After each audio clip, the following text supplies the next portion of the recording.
The 12 Traditions, the long form. Our AA experience has taught us that 1. Each member of Alcoholics Anonymous is but a small part of a great whole. AA must continue to live, or most of us will surely die. Hence our common welfare comes first, but individual welfare follows close afterward. 2. For our group purpose, there is but one ultimate authority, a loving God as he may express himself in our group conscience. 3. Our membership ought to include all who suffer from alcoholism. Hence, we may refuse none who wish to recover, nor ought AA membership ever depend upon money or conformity. Any 2 or 3 alcoholics gathered together for sobriety may call themselves an AA group, provided that as a group they have no other affiliation. 4. With respect to its own affairs, each AA group should be responsible to no other authority than its own conscience.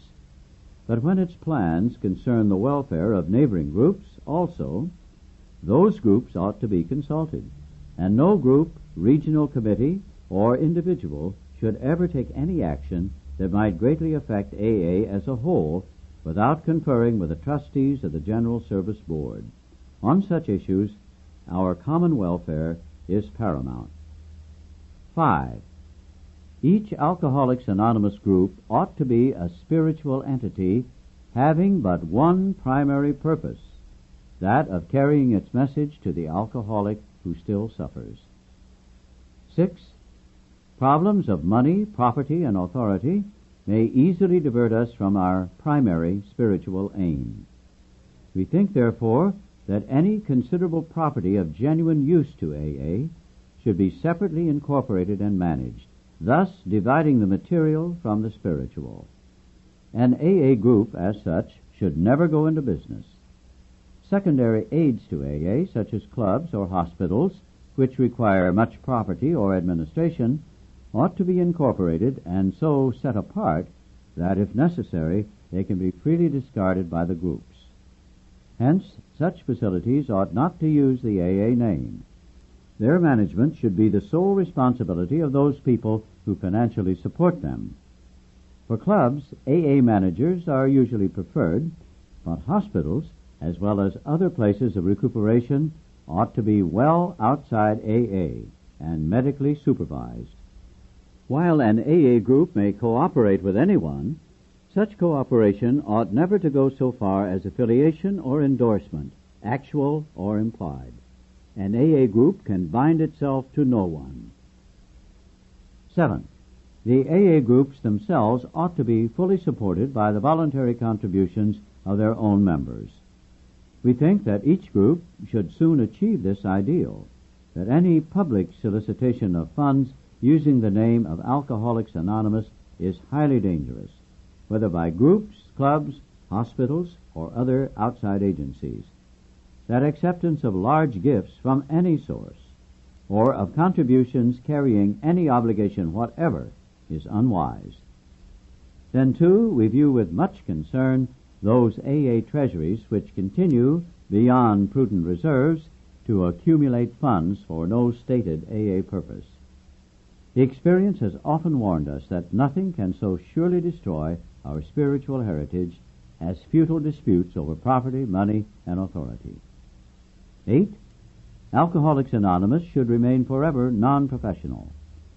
We define professionalism as the occupation of counseling alcoholics for fees or hire. But we may employ alcoholics where they are going to perform those services for which we might otherwise have to engage non-alcoholics. Such special services may be well recompensed, but our usual AA 12-step work is never to be paid for. 9. Each AA group needs the least possible organization. Rotating leadership is the best. The small group may elect its secretary, the large group its rotating committee, and the groups of a large metropolitan area their central or intergroup committee, which often employs a full-time secretary. The trustees of the General Service Board are, in effect, our AA General Service Committee. They are the custodians of our AA tradition and the receivers of voluntary AA contributions, by which we maintain our AA General Service Office at New York. They are authorized by the groups to handle our overall public relations, and they guarantee the integrity of our principal newspaper, the AA Grapevine. All such representatives are to be guided in the spirit of service, for true leaders in AA are but trusted and experienced servants of the whole. They derive no real authority from their titles. They do not govern.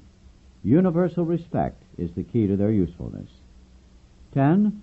No AA group or member should ever, in such a way as to implicate AA, express any opinion on outside controversial issues, particularly those of politics, alcohol reform, or sectarian religion. The Alcoholics Anonymous groups oppose no one. Concerning such matters, they can express no views whatever. 11. Our relations with the general public should be characterized by personal anonymity. We think AA ought to avoid sensational advertising.